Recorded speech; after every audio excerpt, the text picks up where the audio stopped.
Voilà, et ben bonjour ou bonsoir à tous. Nous sommes dans un petit... Oh, il y a un petit minou là-bas. Ouais. Donc je suis avec Valérie. Et ben, c'est la fin de l'hiver. Et nous sommes le 5 mars. Et le 5 mars, et ben, c'est la Renaissance. Dans une quinzaine de jours, c'est le printemps. Voilà, donc on en profite. Et aujourd'hui, c'est mon anniv. Voilà, Voilà, bon anniversaire Alain. 65 ans les amis. Hein, donc... moi, j'ai pas honte de dire mon âge. Donc voilà. Donc 65 ans. Voilà. Et c'est facile à calculer comme je suis né en 1960. Donc bah, c'est des chiffres ronds. Voilà, regarde le petit chat, il s'est arrêté là-bas. Voilà. Donc moi je vais vous donner. C'est pas moi qui reçois les cadeaux d'anniversaire, c'est moi qui va vous donner un petit cadeau d'anniversaire. Voilà. C'est ça qui est bien. C'est bah de toute façon quand tu donnes, c'est comme quand tu reçois, hein, comme on dit. Hein. Voilà. D'accord Valérie? Vas-y. Alors, regarde le chat, il s'en va. Il y a un petit chat là-bas. Ouais. Regardez, hop, il monte au mur. Un petit rouquin. Un petit rouquin. Voilà. Allez. Donc ça fait du bien, un peu de campagne. Vas-y donc, on va vous mettre le premier petit cadeau. Il y en aura 3. 1, 2, 3. Et puis s'en vont. Ces cailloux, je les connais. Ils me connaissent. Mais je sais pas comment on explique le bonheur, comment on explique la liberté. Ici, je suis libre. Oh, il est là. Et ici, je suis heureux. Je pars de là, je bois un verre, je me tire. Je vais dans la forêt. Je pars sous le prétexte de cueillir des champignons. Souvent, je ramène rien du tout. Mais si tu savais, quand je suis là-haut, le Catogne qui est là derrière, cette sacrée foutue montagne, Le Catogne, c'est en Suisse. je gueule tout seul. Il n'y a personne qui m'entend. Je fais pas du cinéma, là. Je suis tout seul, je hurle. Il y a des moments où je gueule. C'est beau. C'est vrai, c'est beau. Je te jure, ça me fout les larmes aux yeux. Il faut vivre avec la terre, il faut vivre avec l'eau. En ville, on est isolé complètement de la terre. On touche que du béton. On touche que du bitume. On n'a plus aucun contact avec la terre. On a des semelles en plastique, des manteaux en plastique. Il faudrait demander une fois aux gens, à tous ceux qui vivent en pleine ville, là, d'aller s'étendre dans l'herbe sous un arbre, de regarder que le ciel et les oiseaux éventuels qui passeront. Mais de s'abandonner pour respirer avec la terre et la sentir. Et ils verront, ils rechargeront leur batterie, là, pour de bon. C'est pas dans les boîtes de nuit, c'est pas à coup de whisky ou de drogue qu'on recharge ses batteries, c'est pas vrai. Va sortir la merde chez le paysan d'en face, là tu participes et là tu te recharges les batteries. C'est pas en noyant son chagrin dans le whisky que... Me revoici dans mes montagnes, enfin libre comme un chevrier. Courant les bois et la campagne, la myrtille, le genévrier, aussi léger que les perviers, aussi léger que les perviers. C'est que dès l'école, on éduque les gens à être de bons citoyens qui renacleront pas trop et qui gueuleront pas trop. Et puis, on les dirige. Mais vivre, c'est pas bosser comme un dingue, dodo, métro, comment ils disent déjà là-bas à Paris, je me rappelle plus, métro, boulot, dodo, oui. C'est pas vrai, ça c'est pas vivre, ça c'est être esclave. La plus grande trouvaille du XXe siècle, c'est l'abolition de l'esclavage. Ils ont remplacé ça par le pognon. Putain de Dieu, c'est bien mieux. Hein. Les gars, ils peuvent plus bouger. Ils sont coincés, on leur construit à côté de leur usine des usines à habiter.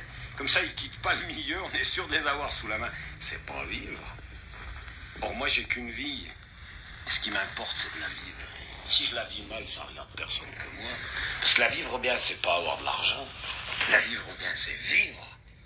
Prendre son temps, boire un verre, discuter comme on fait maintenant, aller se balader, rien foutre.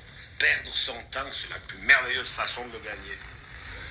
Alors que les gens disent que le temps, c'est de l'argent, c'est pas vrai, ça. Mais perdre son temps, c'est fabuleux, tu rêves. Tu te laisses aller. Et la rivière coule dans mes doigts et la fougère coule sous mon poids.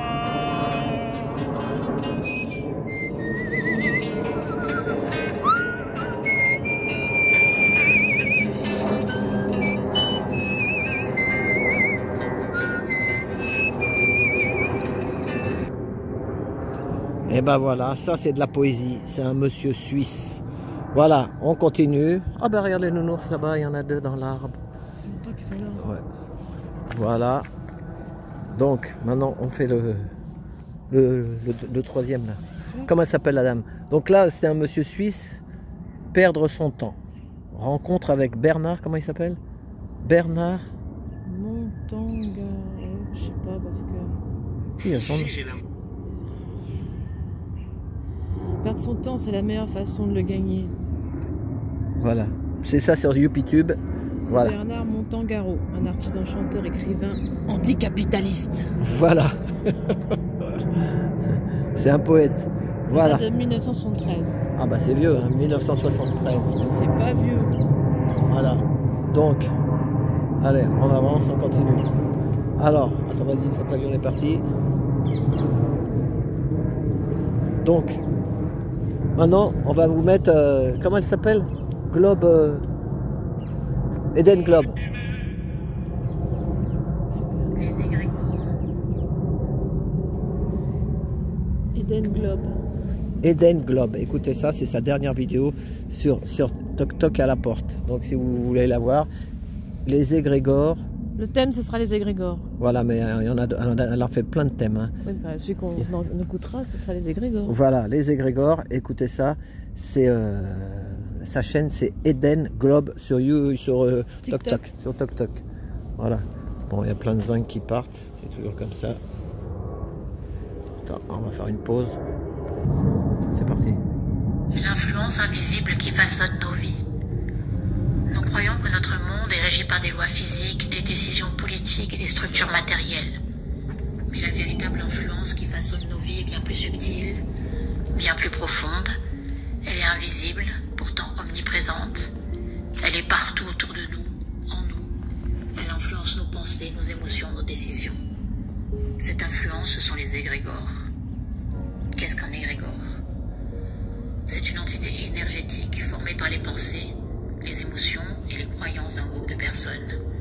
C'est une sorte de forme pensée collective qui, au fil du temps, acquiert une vie propre, une autonomie. Et chaque fois qu'un groupe partage une intention, une idéologie ou une émotion forte, il crée un égrégore énergétique. Ce dernier peut être conscient ou inconscient, positif ou négatif.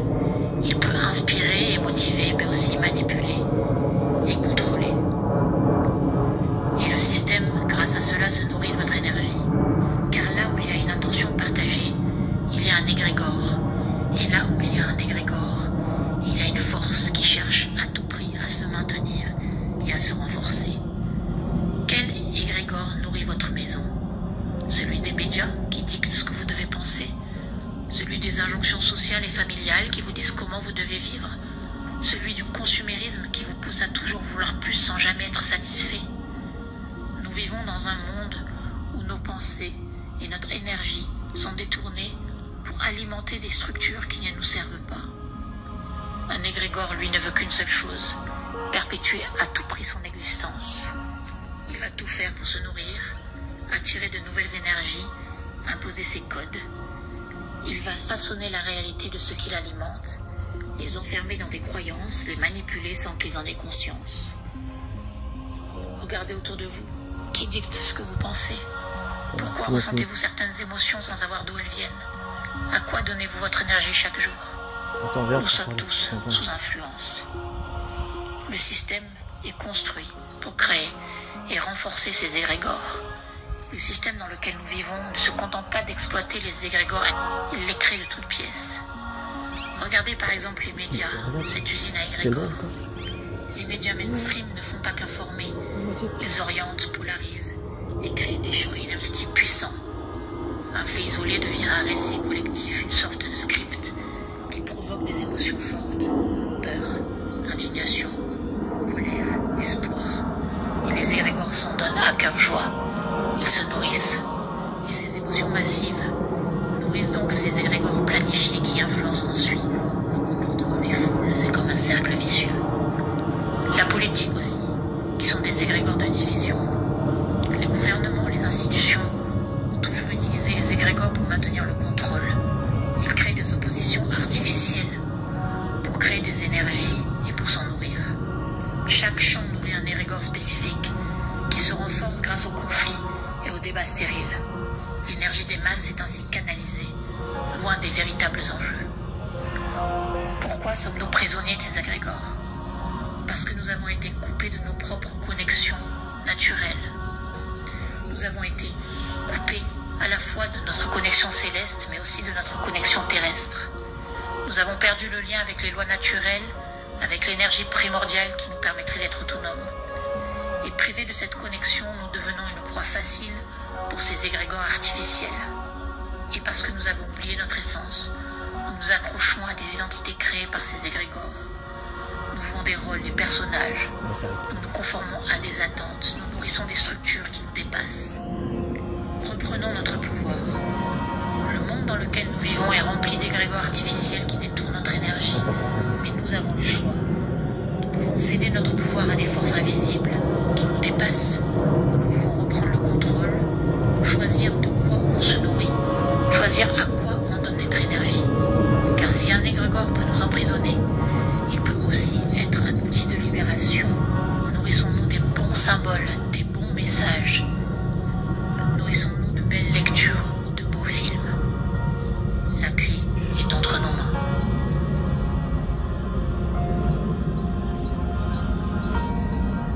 Les égrégores. Et ben voilà, c'était Eden Globe sur Toc Toc à la porte. Vous avez compris, voilà. Donc on était obligé de faire demi-tour parce que il y avait une dame avec un papy, une amie, alors que le petit enfant.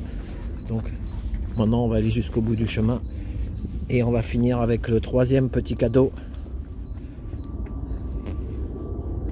Voilà, il y a eu un ancien, le premier, le deuxième c'est Eden Globe actuel et on va finir avec un jeune aussi qui s'appelle Mehdi Bendebo sur Toc Toc. Voilà, Mehdi. Et son nom il est trop difficile à prononcer. Voilà, on va vous le mettre. Voilà. Voilà, on va faire une pause. Voilà, donc la vidéo de Mehdi, c'est sur les bitcoins. Voilà. Il y en a qui veulent faire les crypto-monnaies et il y en a qui veulent gagner beaucoup d'argent. Tiens, lui aussi, il veut faire de la crypto, lui aussi, le coq gaulois. Donc, allez, on y va. Donc, je vais vous lancer ça. Pareil, c'est 3000. Les bitcoins, c'est quand même instauré par la FBI. Hein. Ah voilà, c'est ça. C'est ça. J'ai entendu quelqu'un qui disait que la dette en France, c'est je sais pas combien, 3000 milliards, je sais pas quoi. Et que ben, ils voudraient tout vider les comptes des Français pour aller faire la guerre. Tout est vide. Voilà, donc c'est ce soir qu'on va savoir qu'est-ce qui va se passer. Car nous sommes le 5 mars et il est quelle heure? 17h20. Voilà. Donc c'est mon anniv aujourd'hui. Voilà, donc je vous fais des petits cadeaux. Voilà. Des petites vidéos. Et d'ailleurs, ces vidéos-là, qu'est-ce qu'ils marquent? Ils disent partager, partager. Hein. C'est pas des gars qui sont là pour gagner de l'argent ou quoi que ce soit. Ils sont comme moi, quoi. Hein. Voilà. Parce que tu partages, par exemple, tu pourrais partager la vidéo d'Hanouna ou de machin. Là, c'est pas pareil. Là, on peut avoir des. Mais là, ce que je vous partage, c'est des humains. Des vrais, quoi. Voilà. Pour le plus grand nombre et pour le bien commun. Voilà. Alors qu'il y en a, c'est pour le bien propre. C'est ça qu'il dit hein, aussi, Mehdi. Chacun fait ce qu'il veut.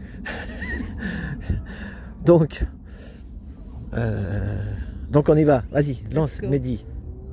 Mettre fin à une légende, celle de devenir riche du jour au lendemain avec la crypto-monnaie.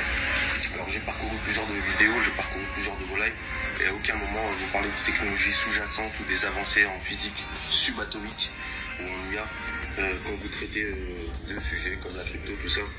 Les gars, il faut savoir qu'à l'ère du quantique, à l'ère de l'ordinateur quantique et sa puissance de calcul exponentielle en qubits, on serait capable de craquer n'importe quelle blockchain en une fraction de seconde.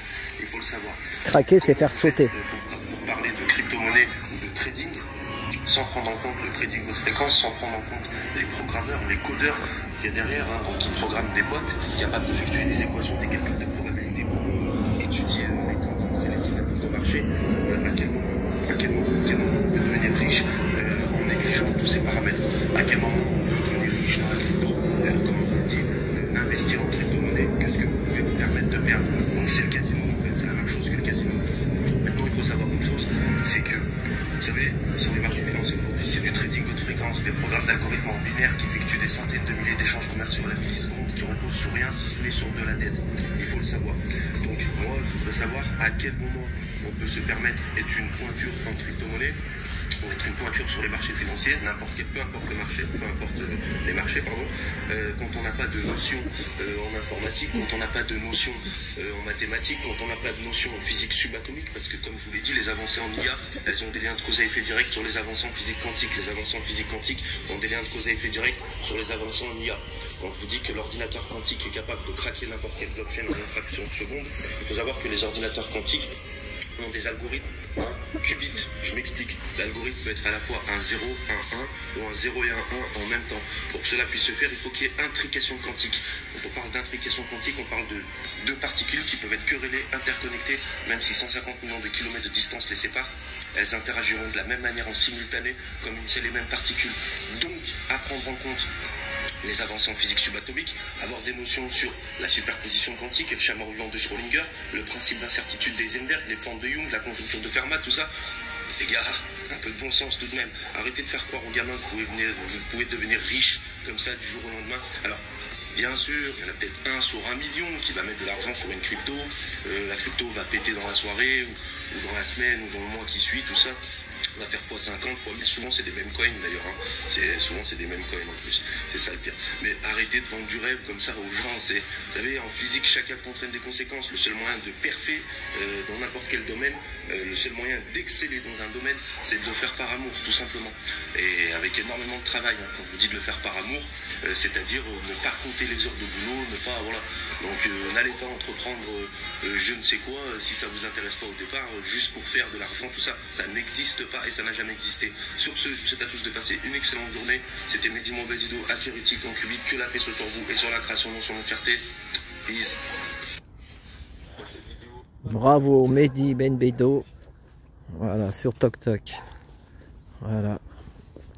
Je l'ai déjà dit, mais je vous le redis, lui, j'ai suivi d'autres de ses vidéos. Il a une trentaine d'années, il a fait 5 ans de Légion étrangère à 17 ans et demi avec accord parental, et après il a fait 5 ans de chasseur alpin. Voilà, 5 ans de chasseur alpin.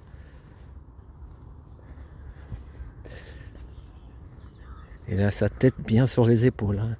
Et il veut faire une thèse de je sais pas quoi, il va faire un livre sur l'économie. Voilà. Il y a des cerveaux, hein. Voilà, bah c'est bon, là on est au bout, hein. Voilà. Après on va repartir. Donc vous voyez un peu les caténaires là. Voilà. Donc nous sommes dans l'Essonne, Les tours Tesla.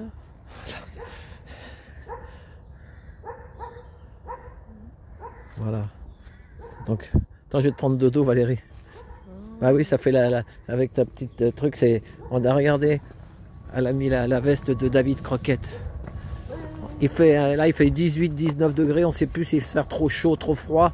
Puis d'un seul coup, le soir, il fait trop froid. Voilà. Donc, David Croquette. T'as pas de chapeau. Voilà. Bon, et ben voilà, hein. Ah ben dis donc, on a fait 20 minutes quand même, hein. Je sais pas si vous irez au bout. Ben, si vous avez été au bout, merci. Et ben voilà, c'était mon petit cadeau d'anniv pour tous. Ah, dans 10 ans, place des grands hommes. Et des grandes femmes. Et des grandes femmes. Là, il y a des dadas là, mais ils sont pas là. Dommage, pour une autre fois. T'arrives à zoomer là-bas?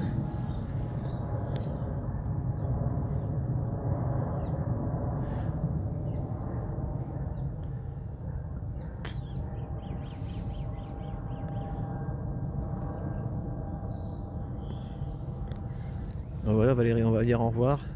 Hein? Au revoir. Au revoir. Donc samedi, samedi, il y aura sûrement des manifs, comme tous les samedis. Voilà, on continue. Enfin, ça sera de plus en plus nombreux, parce que pas nombreux en nombre, mais nombreux de plein de manifs à la fois, puisque dès que le printemps arrive, les gens ressortent. C'est ça. Mais bon, ils se mettent pas tous ensemble pour la même. Attends, je vais mettre ma date de naissance. Ah non, c'est pas bon. Allez, bah je vous laisse. Allez, La bise à tous. La bise à tous.